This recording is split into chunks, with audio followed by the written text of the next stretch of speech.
If you've ever had your heart broken and wondered how the hell you're supposed to move on, then this video is for you. Breakups, they can feel like they drag on forever. But here's the truth. Your heartbreak can be the gateway to completely transforming your life if you know how to work with it. Hello everybody, my name is Reese, and over the past year I've discovered 10 powerful lessons from my own heartbreak that have completely shifted the way I view relationships, healing, and myself.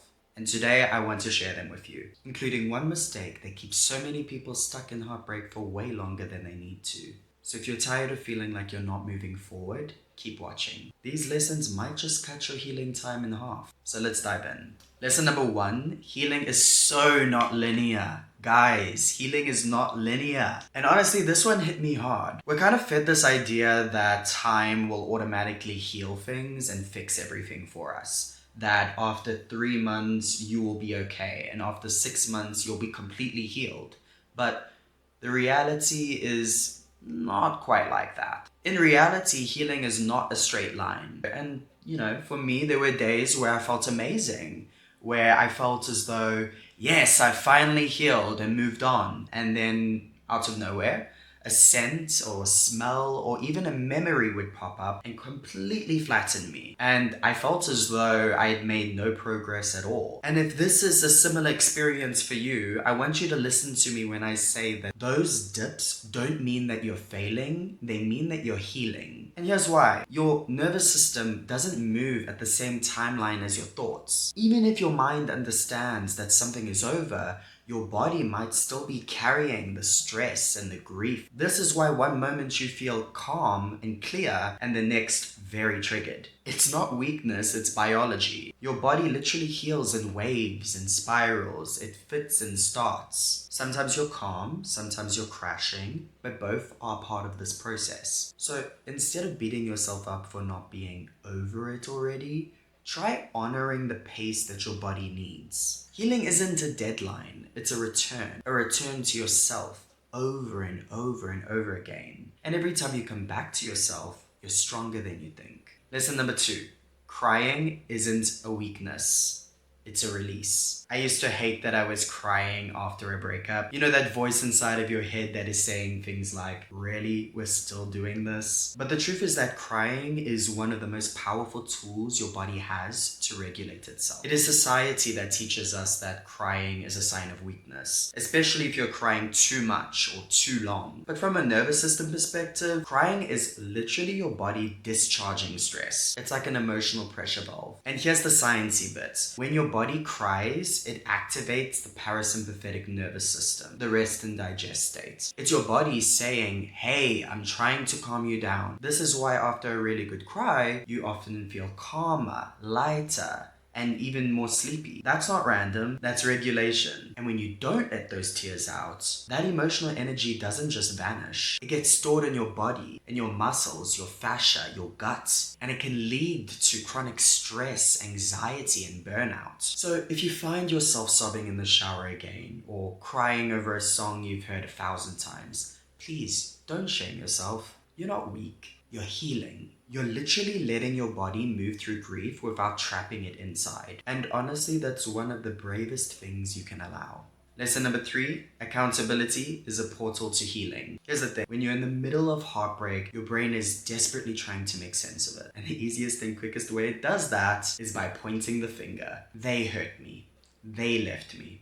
They changed. And listen, sometimes that's true. Sometimes people do betray you and abandon you and let you down. But here's what I learned. If we stop there, in blame, we stay stuck. Healing doesn't happen in blame. Healing happens when we start asking ourselves, okay, what can I learn about myself from this? Now, let's be clear here. This isn't about taking on all the blame and excusing harmful behavior. It's about recognizing that a relationship is two nervous systems interacting. Two sets of histories, triggers, and survival strategies trying to coexist, often without the tools to regulate together. So instead of asking, what did they do wrong? I started asking, was I suppressing my own needs? Was I emotionally unavailable in my own way? Was I holding on to an idea of love instead of the reality that was in front of me? And wow, those questions were humbling.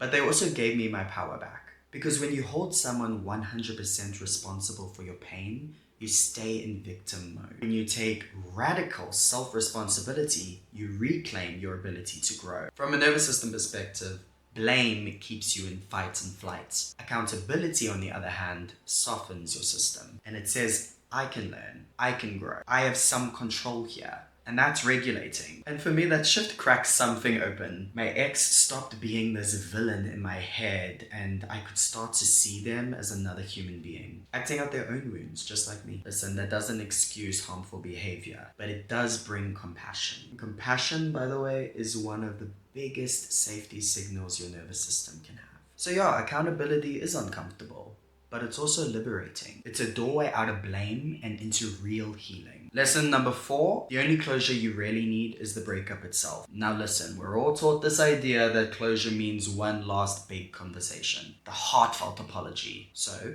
we chase it. We replay old arguments in our heads. We write letters that we'll never send. We wait for them to say the one thing that'll finally set us free. But here's the hard truth I had to learn. That kind of closure usually never comes. And even when it does, it rarely gives the peace we were hoping for. Real closure is internal. It's not something they hand you. It's something you claim. The second that relationship ended, that was the closure. And I'm gonna hold your hand when I say this.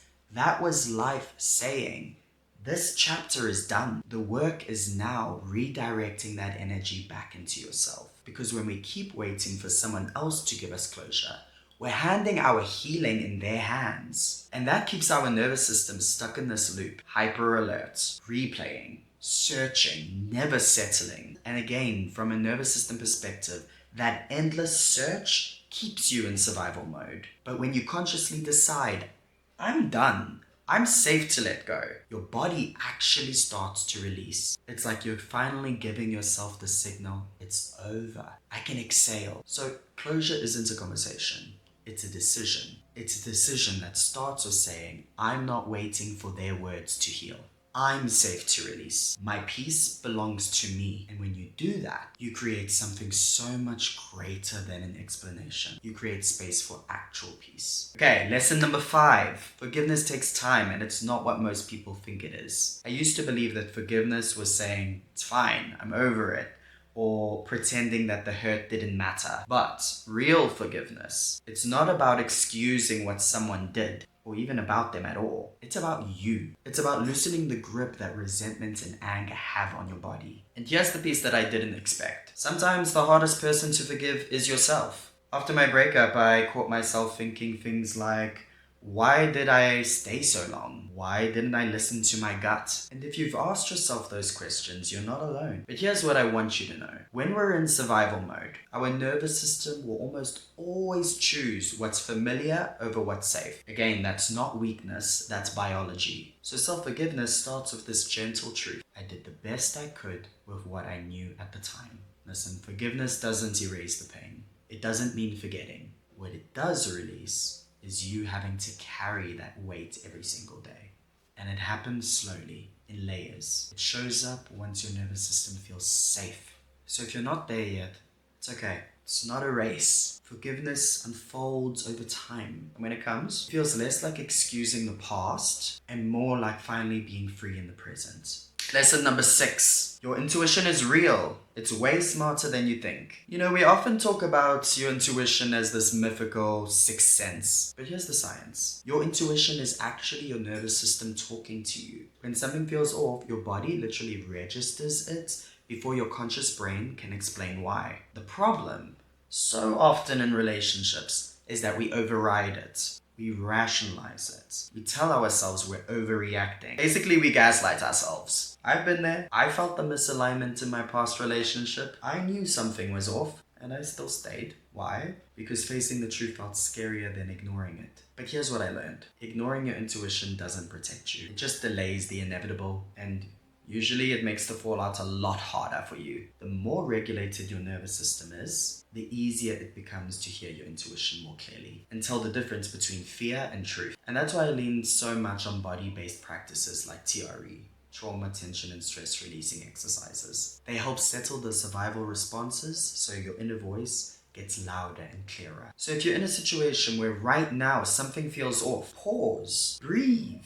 drop into your body. Don't dismiss the signal. Your intuition isn't random. It's your body's wisdom. And the more you honor it, the more you start trusting yourself. Lesson number 7. When you're heartbroken, your perspective gets hijacked. And here's what I mean. In the middle of a heartbreak, your brain isn't trying to be objective. It's trying to protect you. And protection often looks like reactivity, obsessive thoughts, replaying memories, or that gut-wrenching feeling of I'll never love again. That's just subjective thinking, seeing the world through the lens of your pain. And listen, you're not wrong for feeling that way, but feelings aren't facts. From a nervous system perspective, subjectivity is basically a survival mode. Your system is screaming, this isn't safe. I need to make sense of it right now. So your brain clings to stories like, they were the only one for me. No one will ever love me like they did. It's all their fault. Now listen guys, healing doesn't happen in the States. Healing happens once you're able to regulate your nervous system enough to step back and get objective. That's when you ask better questions. What patterns were we both playing out? What did I ignore about my own needs or boundaries? What role did I play? Not to blame yourself, but to grow. That shift from subjective thinking to objective thinking doesn't erase your pain. It just changes the story. Suddenly you start realizing things like, wait, maybe I wasn't truly fulfilled in the relationship. Maybe it showed me what I don't want to settle for again. And maybe there are other people out there that can meet me in healthier, deeper ways. Subjectivity says,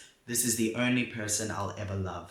Objectivity says, I loved them and I will love again in a much healthier way from a more regulated place. And that's the real turning point. You stop feeding the story that keeps you stuck and start telling one that actually sets you free. Okay, lesson number 8. Detach, detach, detach. Detachment, guys. And let's be real, this one's a tough one. When you're fresh out of a breakup, your whole system feels wired into that person. It's like your brain and your body, even your sleep cycles are still orbiting around them. So when people say things like, just detach, it can feel impossible. But here's the key. Detachment doesn't mean shutting down your emotions and pretending that the relationship didn't matter. It means reclaiming your emotional space. It's realizing I am not my attachment, I am me. Again, from a nervous system perspective, attachment is literally biological. When you're in a close relationship, your nervous systems co-regulate. Your body gets used to that person as a source of safety. So when it ends, your system acts like it's in danger. Low anxiety, grief, insomnia, and even physical pain. That's not just in your head, it's in your body. Because here's the truth. You can't just think your way out of attachments. You have to let your body in on the process. The more you regulate, the more you start to feel safe opening up. Space to feel yourself again. Space to breathe. So if you've been beating yourself up over, why can't I just move on already? And I have to stress this, guys, please know it's not about weakness. It's your biology. And biology takes time. Detachment doesn't start in your mind. It starts in your body. Lesson 9. Get to know yourself again. This was honestly the biggest life-changing lessons I took from my breakup. For years, my whole identity was wrapped up in this relationship. If you asked me about my future, I would say, I don't know, but I'll be with them.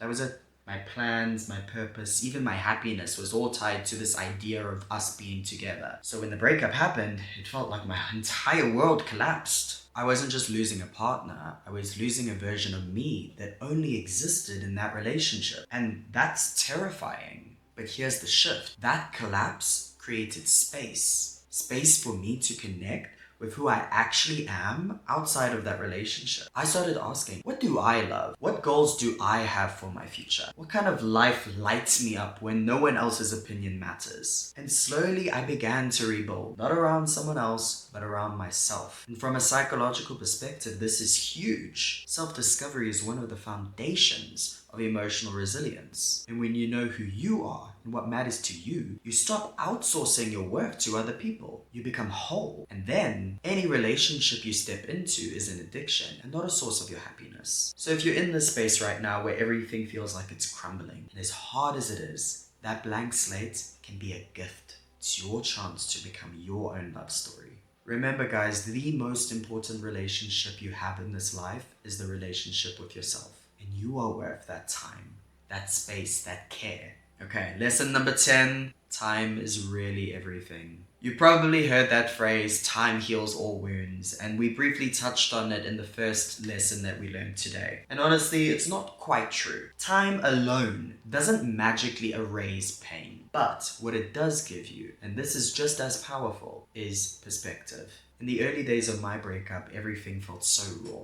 Every song, every place, every memory just circled back to what I'd lost. I felt as though I'd never escaped that ache. But with time, weeks, months, even years later, things started to shift. That pain didn't vanish overnight, but it softened. The memories stopped feeling like opened wounds and more like life lessons. I could see the relationship way more clearly, not just through the breakup, but through growth. And that is what time does. It doesn't delete the past. It helps integrate it. It gives your nervous system space to come down from survival mode and process, to rebuild new patterns. If you're in that space right now where nothing seems to be changing, please don't lose hope. Even when you can't feel it, time is working in your favor. Your nervous system is recalibrating. Your perspective is slowly widening. And one day, you'll look back and realize, I'm not in that place anymore.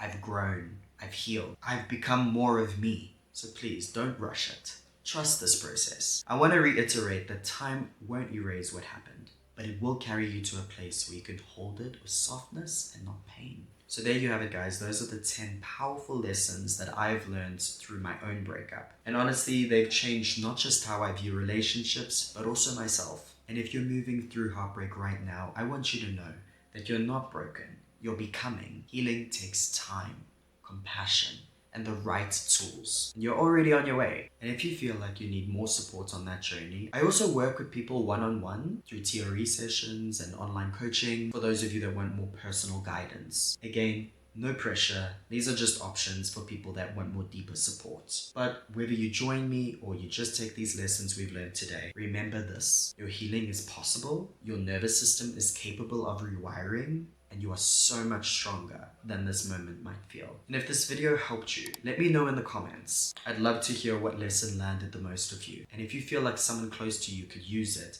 feel free to share this video with them. You've got this, and I'm rooting for you.